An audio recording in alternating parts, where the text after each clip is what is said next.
અને આખી દુનિયા પોતાના પિતાશ્રીની પેઢી હોય એ રીતે એક પછી એક દેશને કબજામાં લેવાની વાહિયાત વાતો કરી રહ્યા છે કે આ લડાઈનું ઓપરેશન કંઈ સારી રીતે ચાલી રહ્યું નથી। વિશ્વના શેર બજારો છે એ ક્રેશ થઈ જવાના છે કે ઇવન ધારો કે વોર બંધ થઈ જશે બિલકુલ, એ ક્યારે થશે તો નક્કી નથી, પરંતુ એ પછી પણ આવા ભાવ, ક્રૂડના ભાવ એવા કંઈ આપણા 60-70 ફરી જોવા મળશે નહીં। અપ્રુવલ રેટિંગ્સ કે જેના દ્વારા કયો રાષ્ટ્રપતિ કેટલો હજી પણ સ્વીકાર્ય છે નક્કી થાય, એમાં ટ્રમ્પ સૌથી નીચે। કે ઈરાન એવું સમજે છે કે મને રાહ જોઈ જોઈને થકવાડી દેશે, કે પરમાણુ હથિયાર છે એવી બીક બતાવીને હુમલો કરવાનો, કે બોલવાનું પણ છે અને નથી પણ બોલવાનું, આવી મભ્ભમમાં, આપણે જેને કહીએ મભ્ભમમાં બોલાતું હોય છે, આ બોલી નથી શકાતું એટલે વાત થતી નથી। અને એમાં ઈરાન અને અમેરિકા પોતપોતાની જગ્યાએ છે, ઇઝરાયલ પોતાના ટાર્ગેટ સર કરે છે, જે ન થવું જોઈએ વધારે કરે છે। અચાનક જ ક્યાંય ચર્ચા નહોતી ને વચ્ચે અબ્રાહમ અકોર્ડ આવી જાય છે। બીજી બાજુ ટ્રમ્પ એટલા માટે બધા ખાડીના દેશોને આગ્રહ કરે છે કે બધા મુસ્લિમ કન્ટ્રી એક સાથે થાય અને એ લોકો ઇઝરાયલ સાથે બહુ સારા સંબંધ રાખે। હજુ સુધી તમે અમારી ચેનલને સબસ્ક્રાઇબ નથી કરી તો અત્યારે જ ન્યૂઝરૂમ ગુજરાતને સબસ્ક્રાઇબ કરો, ફેસબુક અને ઇન્સ્ટાગ્રામ પર ફોલો કરો।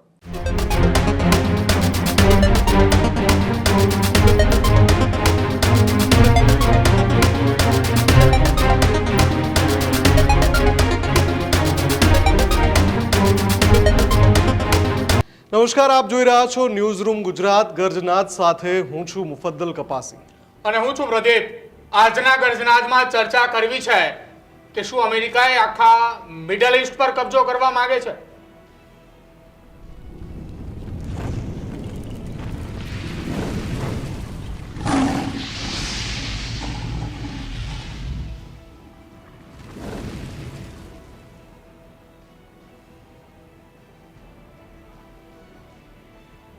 અમેરિકા અને ઈરાન વચ્ચે તણાવ એ દિવસે ને દિવસે વધુ વકરી રહ્યો છે। છેલ્લા એક સપ્તાહ પહેલા એવા સમાચારો સતત આવી રહ્યા હતા કે તહેરાન, કતાર, આ તમામ જગ્યા ઉપર બેઠકો ચાલી રહી છે। ડોનાલ્ડ ટ્રમ્પે સતત મિડલ ઈસ્ટના એ મુસ્લિમ દેશોના વડાઓની સાથે સતત ટેલિફોનિક ચર્ચાની અંદર હતા। સતત પાકિસ્તાન એ બંને દેશોની વચ્ચે સમજૂતી માટે પ્રયાસો કરી રહ્યા હતા અને આ તમામની વચ્ચે સીઝ ફાયરના ઉલ્લંઘનના સમાચારો બંને દેશ તરફથી સામે આવ્યા। અમેરિકા કહે છે કે ઈરાને અમારી ઉપર હુમલો કર્યો, સામે પક્ષે ઈરાન કહે છે કે અમારે ઉપર અમેરિકાએ હુમલો કર્યો। અને આ તમામ પરિસ્થિતિની વચ્ચે હવે ડોનાલ્ડ ટ્રમ્પે ઓમાનને પણ ધમકી આપી છે અને ધમકી આપવા પાછળનું કારણ છે સ્ટ્રેટ ઓફ હોર્મુઝ। અને એની વચ્ચે ફરી એક વખત તણાવ પરિસ્થિતિમાં ક્રૂડ ઓઇલના ભાવો ફરી એકવાર ધીરે ધીરે વધતા જોવા મળી રહ્યા છે અને તમામની વચ્ચે વૈશ્વિક પરિસ્થિતિ એ ફરી એકવાર જે માંડ એ થોડી ઘણી સમસૂત્રી થઈ હતી એ ફરી એકવાર ડામાડોળ થઈ રહી છે। મુફદ્દલ બિલકુલ, અને જે ઓમાનને ધમકી આપી છે એ કોઈ પહેલો દેશ નથી। ડોનાલ્ડ ટ્રમ્પ જાણે કે સામ્રાજ્યવાદી વિસ્તારવાદી નીતિઓને ઉજાગર કરતા હોય અને આખી દુનિયા પોતાના પિતાશ્રીની પેઢી હોય એ રીતે એક પછી એક દેશને કબજામાં લેવાની વાહિયાત વાતો કરી રહ્યા છે। આની પહેલાં વેનેઝુએલા પર ત્યાંની સત્તા ઉથલાવીને કબજો કરી લેવો, ક્યુબાને કહેવું કે તમે તો અમારું જ એક રાજ્ય છો, ગ્રીનલેન્ડને કહેવું કે તમે તો અમારું જ એક રાજ્ય છો, તમારે અમારી સાથે જોડાઈ જવાનું છે, અને એ પછી ઈરાન પર હુમલો કરીને આખા વિશ્વને આર્થિક કટોકટીની ગર્તામાં ધકેલવું, અને એ પછી હવે ઓમાનને ધમકી આપી કે તમને નકશામાંથી ગાયબ કરી દઈશું।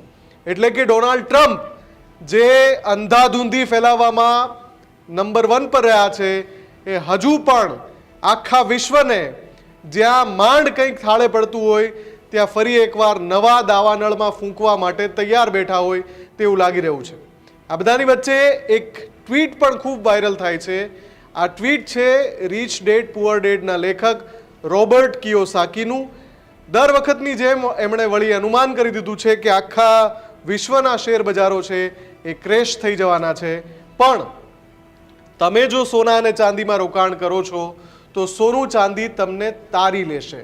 આ પણ અત્યારે ચર્ચા ચાલી રહી છે કે જ્યારે એક તરફ આર્થિક કટોકટીની લટકતી તલવાર છે, પેટ્રોલ ડીઝલને લઈને દેશમાં અનિશ્ચિતતાની સ્થિતિ છે, ડીઝલ મળતું નથી એવી બુમરાણો છે, ઈંધણમાં કરકસરની વાતો થઈ રહી છે, એમાં વળી સોના અને ચાંદીમાં તેજીની આ ભવિષ્યવાણી પણ ચર્ચામાં આવી છે. આ બધાની વચ્ચે જે પીસ ડીલ પર આખી દુનિયાની નજર છે એ પીસ ડીલ લોક થઈ ગઈ, નથી લોક થઈ, લોક થઈ ગઈ, નથી લોક થઈ, એ પ્રકારે નવા નવા ટ્વિસ્ટ રોજ આવે જાય છે. કતરના દોહામાં બેઠક ચાલી રહી હતી અમેરિકા અને ઈરાનના પ્રતિનિધિઓ વચ્ચે, પણ એ બેઠકમાં આગળ શું થયું, શું એ પીસ ડીલ થઈ કે નથી થઈ, એ પણ હજુ આખી દુનિયા અધ્ધરતાલ છે ત્યારે બહાર નથી આવી રહ્યું. અને આ તમામ મુદ્દાઓ પર આજના ગર્જનાદની અંદર ચર્ચા કરવી છે.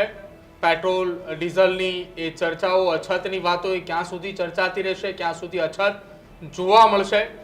એ ટ્વીટ જે સોશિયલ મીડિયાની અંદર વાયરલ થઈ રહ્યું છે, સોના ચાંદીના ભાવ, શેર બજાર, આ તમામ મુદ્દાઓ પર આજની ડિબેટમાં આપણી સાથે ચર્ચા કરવા માટે વિદેશી બાબતોના જાણકાર જગદીશભાઈ વ્યાસ, તેની સાથે સાથે ડિફેન્સ એક્સપર્ટ જયદેવ જોશી, અને એ તમામની સાથે કે જે આખી આ ઘટનાની અંદર આજે એ સમજવું છે કે આ જે સોના ચાંદીના ભાવ હોય કે પછી એ બિઝનેસ લેવલની વાત હોય, એ તમામ માહિતી આજે એ પણ સમજવી છે આજના ગર્જનાદમાં કે ક્યાં સુધી આ પ્રકારની સ્થિતિ એ જોવા મળશે, ક્યાં સુધી આ પ્રકારની સ્થિતિ જોવા મળશે. તમામ મહાનુભાવો આપણી સાથે જોડાયા છે. નિકુંજભાઈ છગ છે, કેપ્ટન જયદેવ જોશી છે, અને સાથે જગદીશભાઈ વ્યાસ. તમામનું સ્વાગત છે ન્યૂઝરૂમમાં. પહેલા તો સૌથી પહેલો સવાલ કેપ્ટન જયદેવ જોશીને જ પૂછીએ. સર, ઘણા લાંબા સમય પછી આમને સામને થઈ રહ્યા છીએ, પણ મુદ્દો એ જ છે, દુનિયા આખી અધ્ધરતાલ છે. અમેરિકા અને ટ્રમ્પ જાણે કે સોપારી લઈને બેઠા હોય આખી દુનિયાના અર્થતંત્રની, એ રીતે હવે ઓમાનને ધમકી આપે છે કે તમને નકશામાંથી ગાયબ કરી દઈશું. આ કેટલામો દેશ? તમે વેનેઝુએલા જોયું, ક્યુબા જોયું, ગ્રીનલેન્ડની વાતો આવી, ઈરાન પર હુમલો કરી દીધો, અને હવે ઓમાનને ધમકી આપે છે. ક્યાં લઈને જશે સર?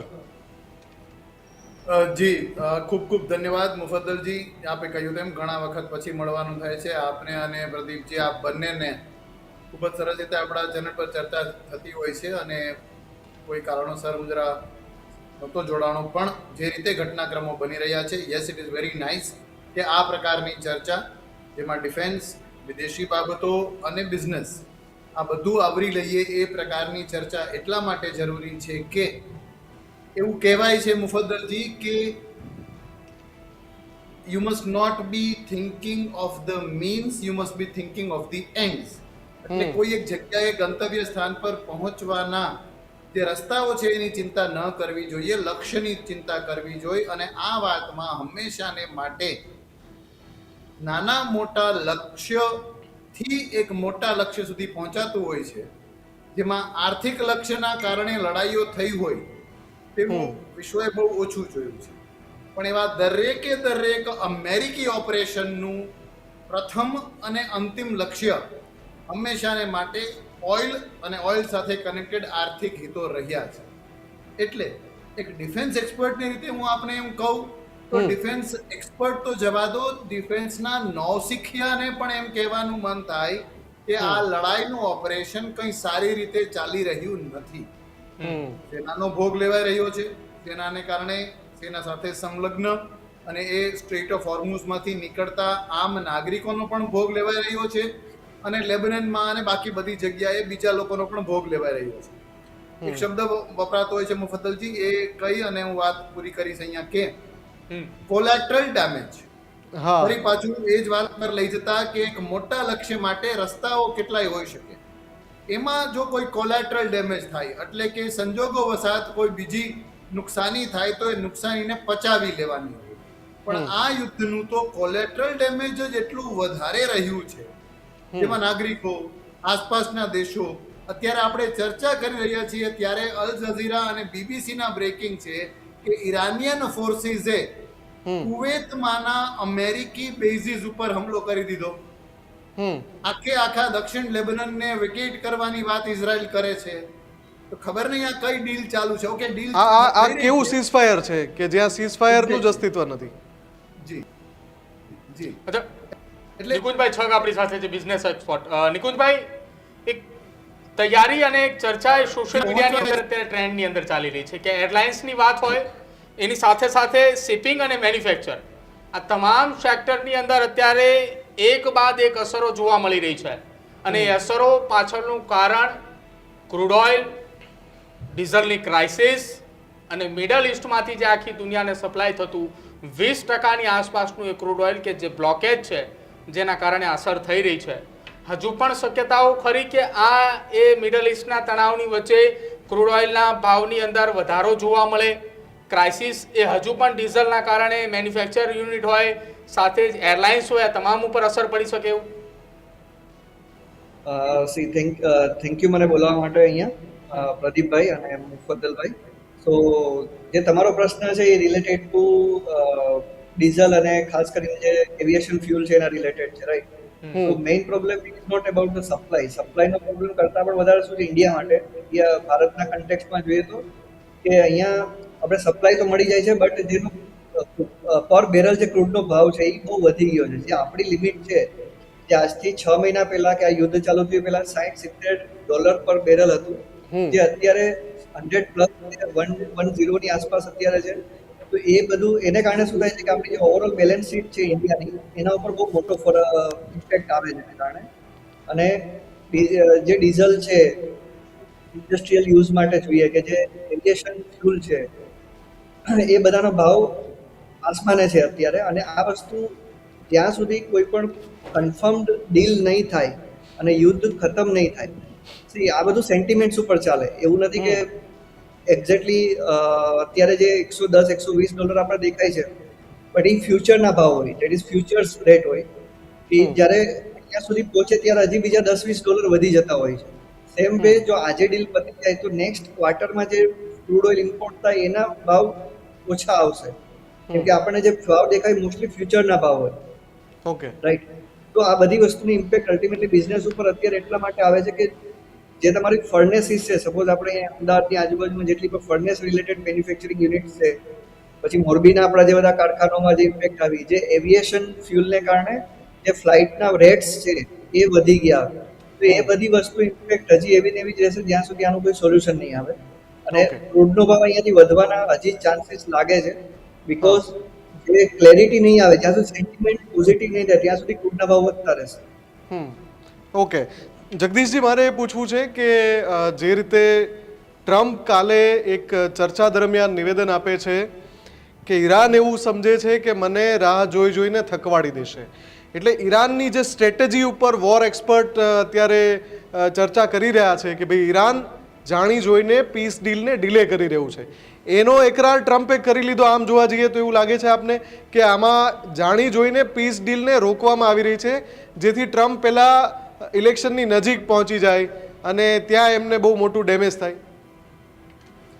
હાજી, ઘણા બધા એક્સપર્ટ આ રીતે જુદું જુદું એનાલિસિસ કરતા હોય છે અને એમાંનું એક સ્ટેટમેન્ટ છે, પરંતુ ક્યાંય એવી પુષ્ટિ થઈ નથી. પરંતુ એક વાત હકીકત છે કે ટ્રમ્પ પોતે જુદા જુદા જે સ્ટેટમેન્ટ્સ આપે છે દરરોજ, એને કારણે અનસર્ટનિટી જે ઊભી થઈ છે એમાં હવે લોકોને વિશ્વાસ રહ્યો નથી.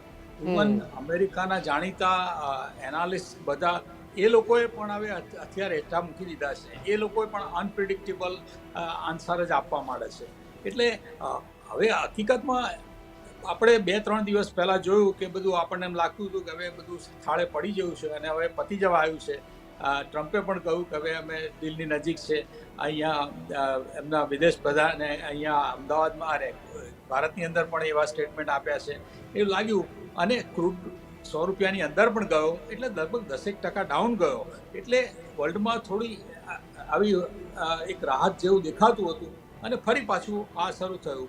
મૂળમાં આમાં 2 જ વસ્તુ છે, એક ઓઇલ અને બીજું હોર્મુઝ. હવે ઈરાને જ્યારે હોર્મુઝ માટે થઈને ઓમાન સાથે વાટાઘાટો શરૂ કરી કે આપણે જોઈન્ટલી આ રીતે વેન્ચર કરીએ તો કાયમ માટે આપણી ઇન્કમ ચાલુ થાય અને બગેર થઈ જાય. અમેરિકાને આ વાંધો છે એટલે અમેરિકાએ પાછું બીજી રીતે એણે શરૂ કર્યું. એમણે અત્યારે બોમ્બ ફેંકવા માંડ્યા ઇવન કુવૈત ઉપર, કે જે બિલકુલ આમાં નિર્દોષ છે અને ઉલટાના અત્યાર સુધીના સહકાર તરીકે આપતા દેશો છે. એટલે અત્યારે અનસર્ટનિટી એક જ વસ્તુ એવી છે કે જે આપણને પરેશાન કરી રહી છે.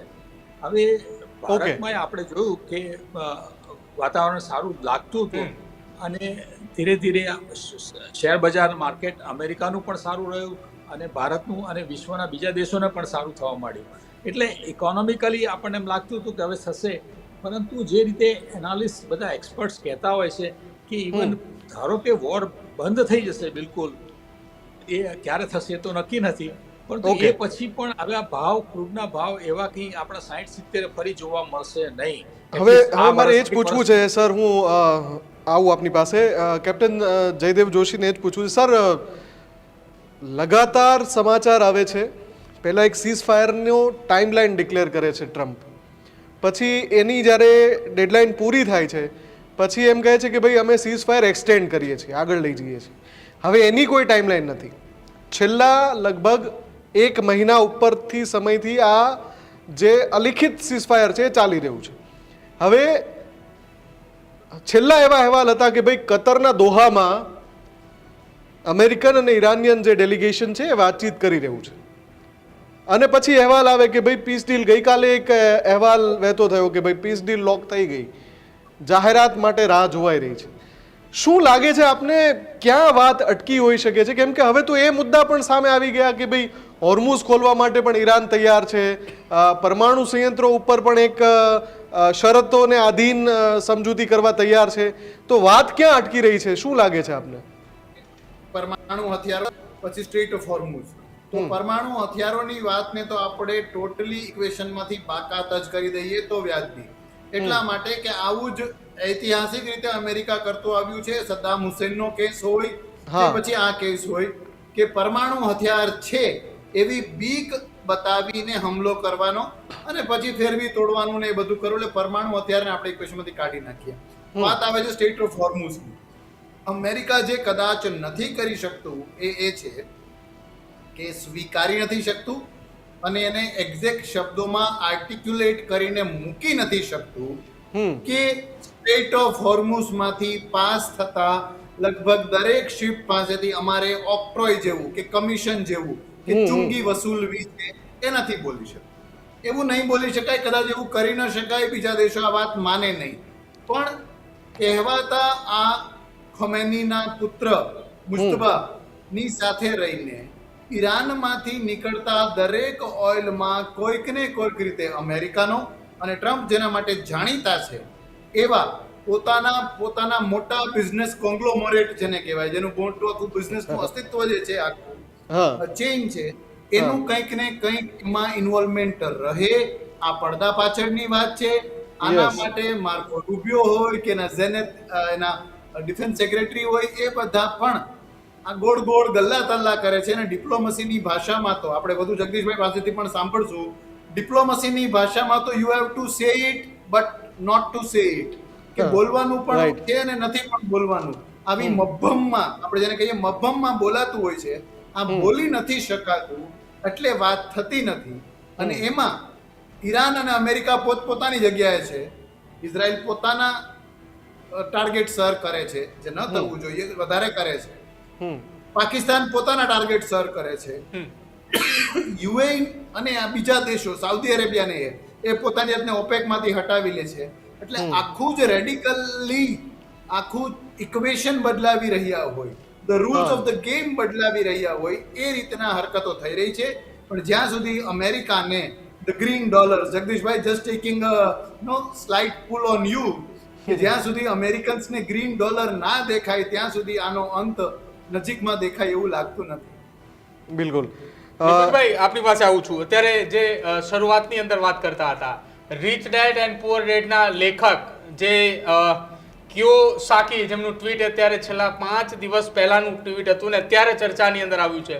ભૂતકાળની એક વાત એ તેમની હતી કે જ્યારે ચાંદીની કિંમત એ ₹1,00,000 નીચે હતી ત્યારે એમનું ટ્વીટ કર્યું અને ત્યારબાદ અચાનક તેજીમાં ચાંદી આવે છે, કિંમત એ 3 લાખ સુધી પહોંચી જાય છે અને ત્યારબાદ એ ફરી એક વખત એ કિયોસાકી ચર્ચાની અંદર આવે છે કે એમને ટ્વીટ કર્યું હતું કે 1 લાખ નીચેની ચાંદી હતી, ત્યારબાદ 3 લાખે પહોંચી. ફરી એકવાર તેમણે ટ્વીટ કર્યું છે સોના ચાંદીની ખરીદી તમારે કરવી એટલે કરી શકો છો, ખૂબ તેજી આવવાની છે.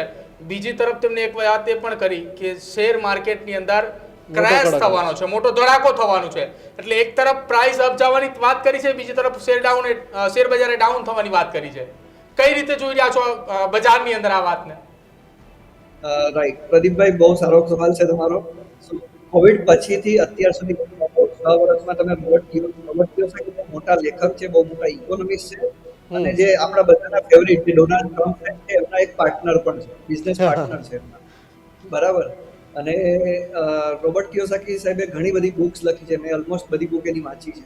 અને હું એટલું એડ કરીશ અહીંયા કે કોવિડ પછીથી દર 1-2 ક્વાર્ટરમાં એ આવી ટ્વીટ નાખે છે રોબર્ટ સાહેબ, બરાબર. અને કોઈને કોઈ આવા અંડસંડ જેવા પ્રિડિક્શન્સ કરે છે અને 10 વખત તમે પ્રિડિક્શન કરો તો એકાદી વખત તમે સાચા થઈ જાઓ, રાઈટ. તો હું આને આ રીતે જોઈશ. બીજી વસ્તુ જે એમણે કીધું છે મતલબ સોના ચાંદી રિલેટેડ અને જે શેર માર્કેટ રિલેટેડ તમે કીધું એમાં હું એવું એડ કરીશ કે શેર માર્કેટમાં અત્યારે જે એઆઈ અને ટેક રિલેટેડ ઇન્ડિયાને સાઈડમાં મૂકી દો પણ ગ્લોબલ જે માર્કેટ છે લાઈક કોરિયન માર્કેટ તમે જુઓ તો છેલ્લા 1 વર્ષમાં 200% રિટર્ન છે, મતલબ આટલો ડબલ થઈ ગયું, 3 ગણો ભાવ થઈ ગયું છેલ્લા 1 જ વર્ષમાં, બરાબર.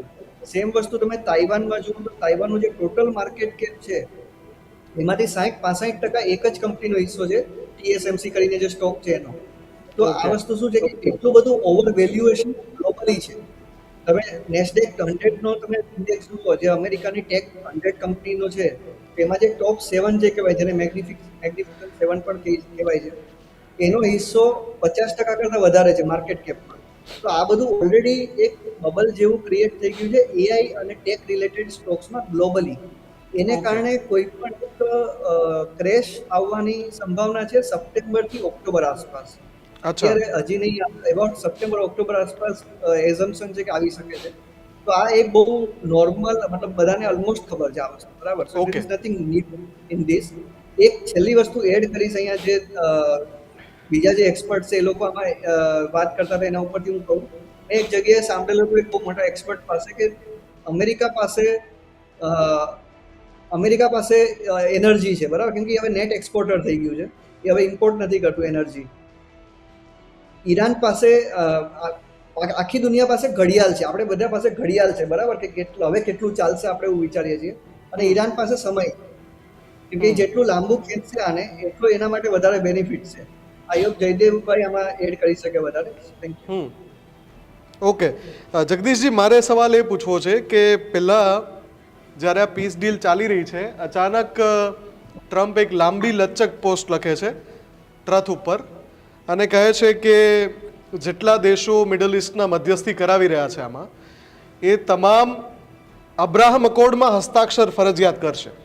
અચાનક જ ક્યાંય ચર્ચા નહોતી ને વચ્ચે અબ્રાહમ અકોર્ડ આવી જાય છે. એ પછી એમનું નિવેદન આવે છે, પહેલાં એમણે પોસ્ટ કરી, પછી હવે એમનું નિવેદન આવે છે કે ઈરાન સાથે જો પીસ ડીલ કરવી હશે તો આ જેટલા મિડલ ઇસ્ટના દેશો છે એમાં પાકિસ્તાન પણ આવી ગયું, તુર્કી પણ આવી ગયું, સાઉદી પણ આવી ગયું, યુએ તો ઓલરેડી કરી ચૂક્યું છે, સાઉદી આવી ગયું, આ બધા જ દેશોના નામ લઈને કહે છે કે આ બધાએ અબ્રાહમ અકોર્ડ પર સાઇન કરવી જ પડશે. એટલે આ ટ્રમ્પ ક્યાંકથી તુરપનો એક્કો લઈને આવી ગયા છે અચાનક અબ્રાહમ એકોર્ડ? ના, આ ઘણા વખતથી એ લોકોએ અંદર ખાને આ રીતે ચાલી જ રહ્યું છે. કારણ શું થયું છે કે ખાડીના જે દેશો છે એ લોકોને પહેલીવાર અનુભવ થયો કે અત્યાર સુધી એમને એમ હતું કે અમેરિકા આપણને સાચવે છે, એટલા માટે જ અમેરિકાના બેઝ દરેક કન્ટ્રીમાં મૂકવામાં આવેલા છે. પરંતુ હવે રિયાલિટી તરત એમને ખ્યાલ આવી ગયો છે કે અમેરિકા આવું કોઈ આપણને કરી શકે એમ નથી. બીજી બાજુ ટ્રમ્પ એટલા માટે બધા ખાડીના દેશોને આગ્રહ કરે છે કે બધા મુસ્લિમ કન્ટ્રી એક સાથે થાય અને એ લોકો ઇઝરાયલ સાથે બહુ સારા સંબંધ રાખે. હવે જે વસ્તુ શક્ય નથી અત્યારે, એ જ વસ્તુને એ આગળ એટલા માટે મૂકે છે કે ઇઝરાયલને સેન્ટરમાં લેવું છે અને ઇઝરાયલને લીડિંગ પોઝિશનમાં મૂકવું છે. એમને એમ છે કે ખાડીના બધા દેશો સાથે જો સંગઠન થાય બધા દેશો સાથે તો અમેરિકા પોતે સેફ થઈ જાય. એમને જે પેટ્રો ડોલર છે એ પણ એમનો સેફ થઈ જાય. એની પર પણ અત્યારે ખતરો ચાલી રહ્યો છે, કારણ કે ઈરાન આ બાબતમાં બહુ સ્પષ્ટ છે કે એમને તો એમનું 90% ઓઇલ એ ચાઇનાને આપે છે અને એ તો ચાલુ રહેશે જ. પરંતુ ઈરાન પોતે એવું ઈચ્છતું નથી કે આ રીતે અમેરિકા પોતે આ રીતે કરી શકે. એટલા માટે જ આપણે આજે કુવૈત ઉપર પણ એમણે એક મિસાઇલ નાખી અને એ જ કહેવા માંગે છે કે અમેરિકા તમને સેફ કરી શકે એમ નથી. એટલે એક બાજુ જીઓપોલિટિકલ સિચ્યુએશન છે અને બીજી બાજુ પ્રેક્ટિકલ યુરો ડોલર બચાવવા માટેની પણ છે. આ રીતે જો ટ્રમ્પ એમનું એમ માને છે કે જો એ ખાડીના બધા દેશોને સંગઠન કરી અને ઇઝરાયલ સાથે સમાધાન કરી આપે તો એના માટે બહુ વિન વિન સિચ્યુએશન થઈ જાય. કારણ કે ઇઝરાયલ તો એમનો 51મું સ્ટેટ છે એમ કહીએ તો પણ ચાલે. તો આ હિસાબે મને એમ લાગે છે કે આવી કોઈ ચાલે છે. બીજી બાજુ જે હોર્મુઝ સ્ટ્રેટની વાત થઈ સાહેબે, એ રીતે મને 51માં સ્ટેટ કેટલા છે જગદીશજી? અમેરિકાના 51મું સ્ટેટ કયા? Canada, Venezuela, Greenland? ના, એટલે એમને તો ઇંગ્લેન્ડને પોતાનું 51મું સ્ટેટ માને છે. એટલે મૂળ સંજોગોમાં એવું છે કે એમને અમેરિકાને પોતા લીડર છે એ આપણે સ્વીકારવું પડે. દુનિયાની મોટી ઇકોનોમી છે, સ્વીકારવું પડે. એટલા માટે ડિક્ટેટ કરી રહ્યા છે. અને ખાડીના દેશો જગદીશજી, સમયનો અભાવ છે એટલે અંતિમ સવાલ કેપ્ટન સાહેબને પૂછી લઈએ. સર, મારો જે એકચ્યુઅલ સવાલ જે જગદીશજીને હતો એમાં એક વાત હું એડ કરીને ફરીથી એ જ સવાલ પૂછું છું. પાકિસ્તાનમાં જ્યાં સુધી ઇસ્લામાબાદ ટોક્સ ચાલી ત્યાં સુધી ક્યાંય પણ જેરેડ કુશનર પહોંચ્યા હતા, સ્ટીવ વિટકોફ ત્યાં પહોંચ્યા હતા. એવા સમયે અબ્બાસ અરાકજી પણ ત્યાં પાકિસ્તાન જઈ આવ્યા, અસીમ મુનીર ને શાહબાઝ શરીફ તહેરાન જઈ આવ્યા. આ બધા ઘટનાક્રમમાં ક્યાંય અબ્રાહમ અકોર્ડ ચર્ચામાં હતું જ નહીં. પાકિસ્તાનવાળું ચેપ્ટર પૂરું થયું એ પછી કતરમાં જ્યારે વાત ગઈ, દોહામાં ચર્ચા ચાલી રહી છે, એ વાત આવી ત્યારે પહેલીવાર ટ્રમ્પ અબ્રાહમ અકોર્ડનો ઉલ્લેખ કરે છે. ભલે આ મુદ્દો બહુ જૂનો છે અને મિડલ ઇસ્ટ સાથે કોશિશ કરી જ રહ્યા છે કે ભાઈ ઇઝરાયલને સંપ્રભુ રાષ્ટ્ર તરીકે માન્યતા મળી જાય ને બધા દ્વિપક્ષીય સંબંધો શરૂ થઈ જાય, એટલા માટે અબ્રાહમ અકોર્ડ અમેરિકા અને ઇઝરાયલ બે માટે જરૂરી છે. પણ આખી ઘટનામાં પાકિસ્તાન ચેપ્ટર પૂરું થયું ત્યાં સુધી અબ્રાહમ અકોર્ડ તો ચર્ચામાં આવ્યું જ નહોતું. અચાનક ટ્રમ્પ લઈને આવી ગયા. સર, આપે કહ્યું એમ મુફદ્દલજી, સમય બહુ ઓછો છે અને ઓકે, જગદીશજી કદાચ અત્યારે સ્ક્રીન પર નથી, પણ લેટ અસ નોટ ફોરગેટ કે એક જે વ્હાઇટ હાઉસ કરસ્પોન્ડન્સ ડિનર જે થાય છે કે જેમાં બધા જ પત્રકારોનું સાથે ડિનર વ્હાઇટ હાઉસ ઓર્ગેનાઇઝ કરે, જે થયું પણ, અને ત્યાં એક હુમલાખોરે અટેક પણ કરવાનો પ્રયત્ન કર્યો હતો બંદૂક સાથે, એ અત્યારે ગિરફ્તાર થયેલા છે. અમેરિકાના સંપૂર્ણ ઇતિહાસમાં જે રેટિંગ્સ હોય છે, અપ્રુવલ રેટિંગ્સ, કે જેના દ્વારા કયો રાષ્ટ્રપતિ કેટલો હજી પણ સ્વીકાર્ય છે નક્કી થાય, એમાં ટ્રમ્પ સૌથી નીચે હતા. અચાનક અબ્રાહમ અકોર્ડનું આવવું કદાચ એટલા માટે પણ છે કે જેમ ભારતમાં માણસ પોતાની છબી સ્વચ્છ કરવી હોય તો ગાંધીજી તરફ વળે, આવું જ કંઈક અબ્રાહમ લિંકન અમેરિકામાં કે માર્ટિન લ્યુથર કિંગ જુનિયર અમેરિકામાં એ અસ્તિત્વ ધરાવે છે. એટલે ઘટતા જતા અપ્રુવલ રેટિંગમાં, ન મળતી જીતમાં, અને એ અબ્રાહમ લિંકન લગભગ બધે સ્વીકાર્ય હોય. ડેમોક્રેસીની વાત અબ્રાહમ લિંકને ફોર ધ પીપલ બાયવાડી કરી હોય, એટલે આખા વિશ્વમાં એ સ્વીકાર્ય હોય. એની હું વાત કરું તો વધારે સહેલાઈથી હું બીજા દેશોને પોતાને સંમેલિત કરી શકું એવા દીવા સ્વપ્નમાં રાજતા કદાચ, અને એટલા માટે જ હું તો કહું વધારે ટ્રમ્પે અચાનક જ આ વાતને ફરી પાછી મુખરતાથી કરવાનું શરૂ કર્યું છે. ઓકે નિકુલભાઈ, છેલ્લો સવાલ મારો તમને ટૂંકમાં એ સવાલ છે, શું હવે વિશ્વ એ તેલના મહાયુદ્ધ તરફ આગળ વધી રહ્યું છે ખરા? આ ટાઈપની સિચ્યુએશન પહેલી વાર નથી સર્જાણી. આની પહેલા ઘણી વખત ક્રૂડ માટે યુદ્ધ થયેલા છે, જેમ આપણા ડિફેન્સ એક્સપર્ટ સાહેબે કીધું એ રીતે અમેરિકાએ ઓલમોસ્ટ જેટલી વખત યુદ્ધ કર્યા છે અને ગલ્ફ વોર પણ જેટલી વખત થયા છે, ultimately it is for crude, right? So આ સિચ્યુએશન નવી નથી, બટ આના કારણે વર્લ્ડ વોર સુધી પહોંચે એવું અત્યારે કોઈ એવું લાગતું નથી કે પહોંચે. એની પહેલા કદાચ આનું સોલ્યુશન આવી જવું જોઈએ, કેમ કે કોઈ પણ પક્ષ એટલું બધું પોસાશે નહીં કે એટલું બધું જીઓગ્રાફિકલી મોટું કરે અથવા તો કોઈ બીજી કોઈ વસ્તુ તરફ લઈ જાય, ન્યુક્લિયર કે એના તરફ. તો વર્લ્ડ વોર જેવું લાગતું નથી અત્યારે. આપણે એવી જ આશા રાખીએ કે જલ્દીથી આનું કોઈ સોલ્યુશન આવે ને ક્રૂડ ઓઇલના ભાવ ઘટે. ઇન્ડિયા માટે સપ્લાયનો ઇસ્યુ નથી, પણ અગેન પ્રાઇસનો જ ઇસ્યુ છે. બિલકુલ નિકુંજભાઈ, કેપ્ટન જયદેવભાઈ જોશી અને સાથે જ જગદીશભાઈ વ્યાસ જે આપણી સાથે જોડાયા હતા, તમામનો ખૂબ ખૂબ આભાર. તો આજની એ ચર્ચાનો વિષય હતો કે ક્યાં સુધી આ પરિસ્થિતિની અંદર રહેવું પડશે, ક્યારે આ પરિસ્થિતિની બહાર નીકળશું.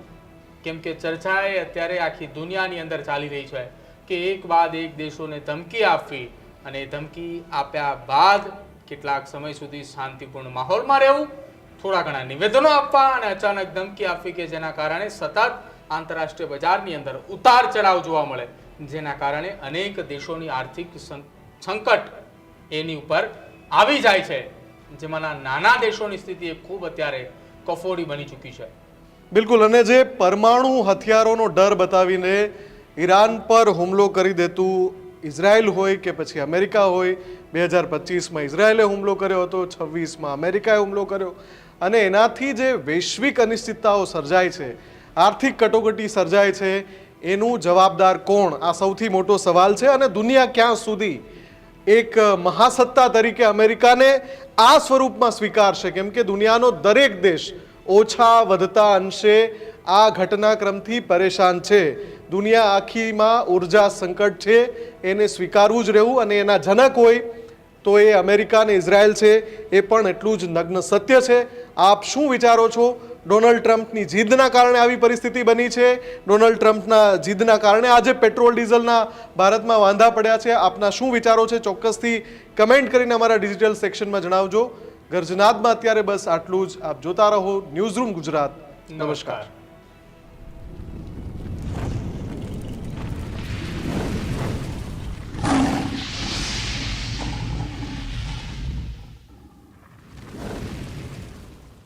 હજુ સુધી તમે અમારી ચેનલને સબસ્ક્રાઇબ નથી કરી તો અત્યારે જ ન્યૂઝરૂમ ગુજરાતને સબસ્ક્રાઇબ કરો, ફેસબુક અને ઇન્સ્ટાગ્રામ પર ફોલો કરો.